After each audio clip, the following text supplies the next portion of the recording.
আসসালামু আলাইকুম ওয়া রাহমাতুল্লাহি ওয়া বারাকাতুহু।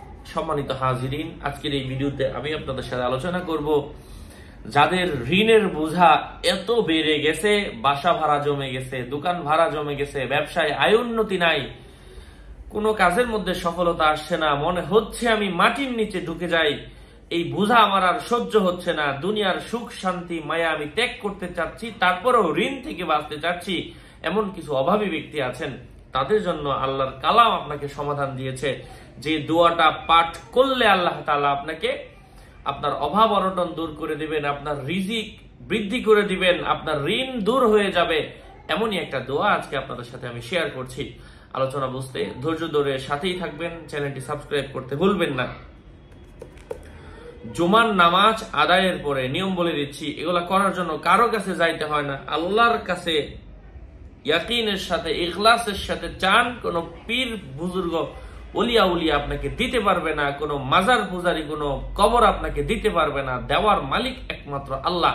আল্লাহর কাছে চান, আল্লাহ পাক আপনাকে দান করবেন, যদি আল্লাহর পক্ষ থেকে আপনার উপর রহমত এসে থাকে। আপনাকে চাওয়ার মতো চাইতে হবে। নিয়মটা কি? নামাজগুলা তো অবশ্যই পড়তে হবে। অনেকে বলবেন আমি পেশাব করে ঢিলা গুলুপ নই না, 24 ঘন্টা গান বাদ্য শুনি, সারা জীবন গান বাদ্যের মধ্যে এসেছি, শরীরের মধ্যে হারাম রক্তে ভরে গিয়েছে, তাদের আমলে কাজ হবে কিভাবে? হালাল রক্ত শরীরের মধ্যে ঢুকানোর পরে, হালাল রিজিক খাবার পরে আল্লাহর কাছে চাইলে আল্লাহ কেন দিবেন না? আল্লাহ তাআলা তো দেওয়ার জন্য প্রস্তুত। আল্লাহ তাআলা শেষ রাতে সপ্তম আকাশে, নিচের আকাশে এসে বান্দাকে ডাকেন, এই বান্দা কার কি প্রয়োজন আমার কাছে চাও আমি দিব। কিন্তু বান্দা তুমি তো তখন ঘুমাও, তুমি তো তখন ব্যভিচারের মধ্যে লিপ্ত থাকো, তুমি আর রিজিক কিভাবে আসবে? যাই হোক, জুমার নামাজ আদায় করার পরে 70 বার, যে কোনো জুমার দিন জুমার নামাজ আদায় করার পরে মেয়েরা বাড়িতে জোহরের নামাজ পড়বে। কোনো মেয়েদের যদি মসজিদে নামাজের ব্যবস্থা থাকে তাহলে তারা জুমা পড়বে।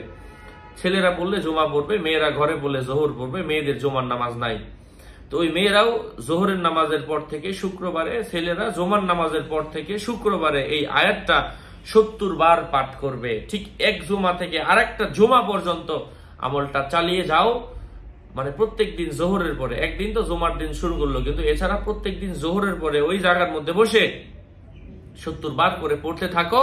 স্বয়ং আল্লাহ তাআলা তোমাকে তোমার অভাব দূর করে দিবে, তোমার ঋণ পরিশোধ হবে। বিশেষ করে আমলটা ঋণের জন্য। ঋণ দূর হলে কিন্তু অভাবটা এমনিই দূর হয়ে যাচ্ছে। সেই আয়াতটা কি? আয়াতটা হচ্ছে আল্লাহুম্মা কফিনি। এটা দোয়া, আয়াত নয়, আল্লাহ রাসূলের দোয়া, যা আল্লাহ রাসূল সাল্লাল্লাহু আলাইহি ওয়াসাল্লাম তাজদারে মদিনা মুহাম্মদুর রাসূলুল্লাহ সাল্লাল্লাহু আলাইহি ওয়াসাল্লাম তিনি নিজের মুখ থেকে বের হওয়া দোয়াটা। আল্লাহুম্মা কফিনি বিহালালিকা আন হারামিকা ওয়া আগনিনি বিফাদলিকা আম্মান সিওয়াক। আবারো বলছি, আল্লাহুম্মা কফিনি বিহালালিকা আন হারামিকা ওয়া আগনিনি বিফাদলিকা আম্মান সিওয়াক। হে আল্লাহ, তোমার হারাম থেকে বাঁচায় আমাকে হালালের দিকে মনোনিবেশ করিয়া দাও, তোমার হালালটা আমার জন্য যথেষ্ট করিয়া দাও। হে আল্লাহ, তুমি আমাকে ধনী বানিয়ে দাও তোমার পক্ষ থেকে বিশেষ রহমতের মাধ্যমে। মোটামুটি এর অর্থটা হচ্ছে এটা। আমি দোয়া করছি আমার রব্বুল ইজ্জত যেন আপনাদেরকে উক্ত জাযায়ে খায়ের দান করেন। আরো আপডেট পেতে আমার সাথেই থাকবেন। সুস্থ থাকবেন, ভালো থাকবেন। ডিসক্রিপশন বক্সে ক্লিক করলে পেজ এবং আইডি আসবে, এর বাইরে অন্য কোনো পেজ নাই। আমার নাম আর ছবি থাকলে ওইটা আমি না, প্রত্যেক ভিডিওতে আমি বলি, সাবধান করি।